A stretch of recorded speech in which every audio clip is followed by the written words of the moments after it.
So let's quickly talk about, right, why these characters who portray, right, the priest, the chief of police, the not the chief of police, the priest, the judge, the general, right, don't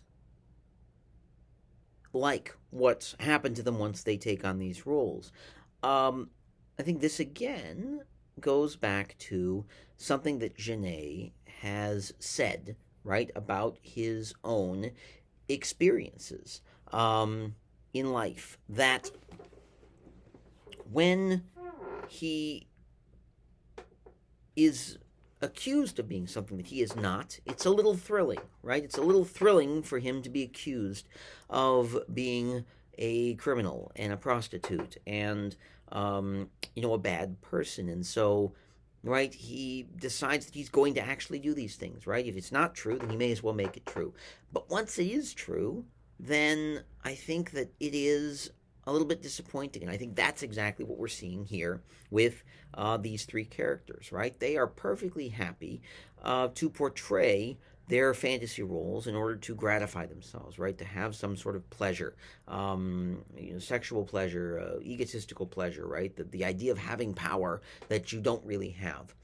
But that once that power is actually granted, once that reality actually becomes, it comes to fruition, suddenly there is now responsibility, right? It's no longer a fantasy, now it's a reality. And fantasy is always more fun than reality. And reality is responsibility, it's work, right? As Sartre tells us, right?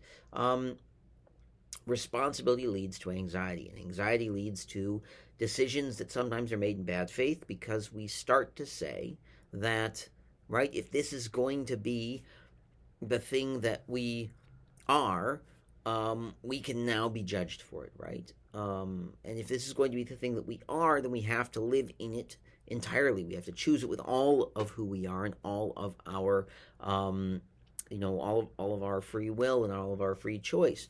And that causes both anxiety and anguish, right? Are we making the right decision? Are we making the wrong decision? Are we doing the right things? Are we doing the wrong things? When it's fantasy, it doesn't matter, right? Because we're not necessarily saying we believe in this for everybody. We're simply saying we want to do this because it's fun, right? And I think that is a really important um, way of thinking about our play and about sometimes our lives, right? Children often talk about the fact that they just want to grow up a little bit quicker and become the thing that they want to become. And as adults, I think that we often find that the thing that we have become isn't the thing we thought it was going to be. Now it's responsible time. Now, right, we always think maybe when we're younger, right, well, if I were the teacher I would do this, right? And when you become the teacher, can you do that? Can you do the things that you want to do? Can you just let students do whatever they want to, or say we're going to have pizza every day? And no, there's responsibilities, right? You're responsible for now instructing and being a teacher and being an important role model, right?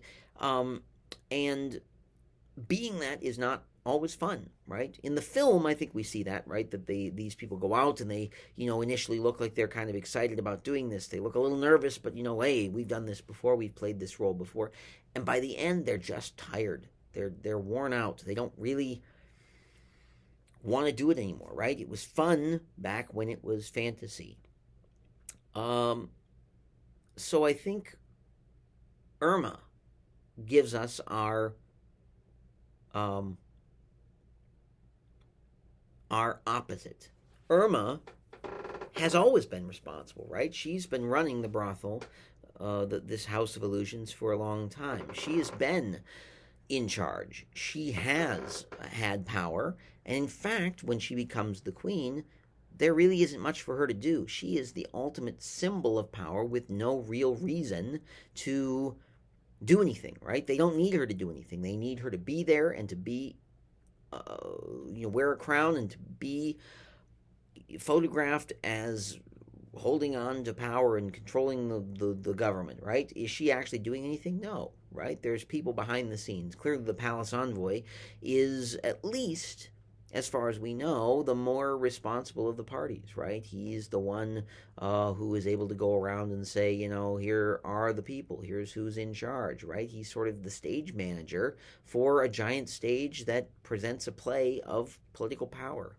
Um, so I think, yeah, right? She is able to be a little bit neutral when it comes to all of these things because she can sort of say to everybody, um, I've been powerful before within the House of Illusions. I then took on the role of power where I didn't really have to do much. I'm back right at the House of Illusions again.